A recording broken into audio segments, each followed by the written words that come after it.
السلام عليكم. حلوة البوق ما كاينش اللي ما كيعجبوش، ما كاينش اللي ما كيعرفهاش، كترجعنا للزمن الجميل. الحلوه ديال الامهات ديالنا ديال جدودنا، حلوه اللي غنيه على التعريف. غادي نديروها كاملين. يلا ندوزو للمقادير. طريقه التحضير، غادي ندوزو للمقادير.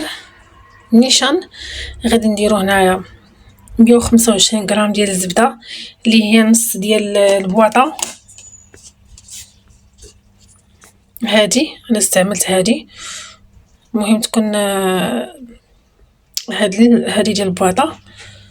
غادي ندير واحد كاس ديال السكر كلاصي اللي هو السكر الناعم، وغادي ندير كذلك واحد القبيصه ديال الملحه. صافي غادي نبدا نخلط هذا الشيء هذا حتى كتولي عندنا بحال شكل بوماد دغيا كتجمع مع عندنا الزبده لينه وكذلك السكر كلاصي. بعد ما خلطتها كيف ما كتشوفوا غادي نضيفوا ليها واحد 2 معالق كبار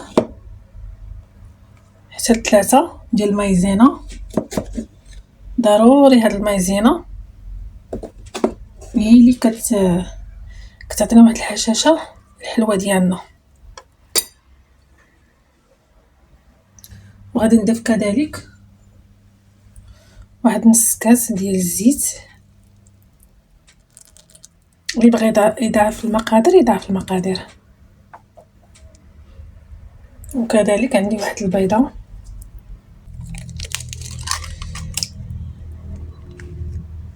غادي نحرك هذا الشيء هذا. بعد ما خلطت هذا الشيء هذا ما كنبغيش نطول عليكم لا فيديو، غادي نضيف واحد الخماره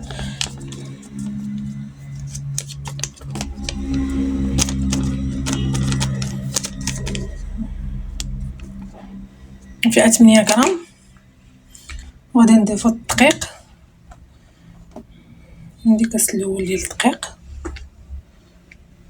عندي الكاس الثاني ديال الدقيق. غادي نجمعها ونرجع معكم. بعد ما جمعت الحلوه ديالي العجينه خصها تكون بحال هذا الشكل هذا. صافي دابا ندوزو نشكلوها.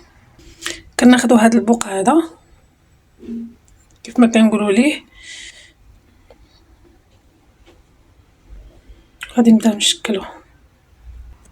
صافي بعد ما عمرته بحال هذا الشكل هذا صافي غادي نبركو عليه نديروه في اللاطه ديالنا اللي ديجا مدهونه.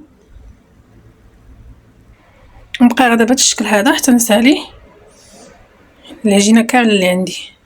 كما كتشوفوا كتعطي على شكل وريضه. بعد ما سريت الحلوه ديالي كامله كتجي على هذا الشكل هذا. دابا غادي ندوزو باش ندير لهم هاد لي فخوي هادو. هي هاد الحلوه هادي ديال البوق معروفه بهاد لي فخوي هادو. صافي كنديروهم هكا بالطريقه بالالوان، فيهم الاحمر والخضر كنضغطوا عليهم شي شويه بحال هكذا، وفيهم الصفر بحال هكا والاورانج بحال هذا الشكل هذا. صافي انا غادي نكمل بحال الطريقه هذه، وغادي ندخلهم للفران يطيبوا من التحت والفوق. نتوما على حسب كل الفران ديالو. نتلاقاو في الشكل النهائي. وهذا هو الشكل النهائي ديال الحلوه ديالنا. كيجي على هذا الشكل هذا، كيجي رائع، كيعطي واحد الكميه لا باس منها. كنتمنى منكم تجربوها وتكتبوا لي في الكومونتير.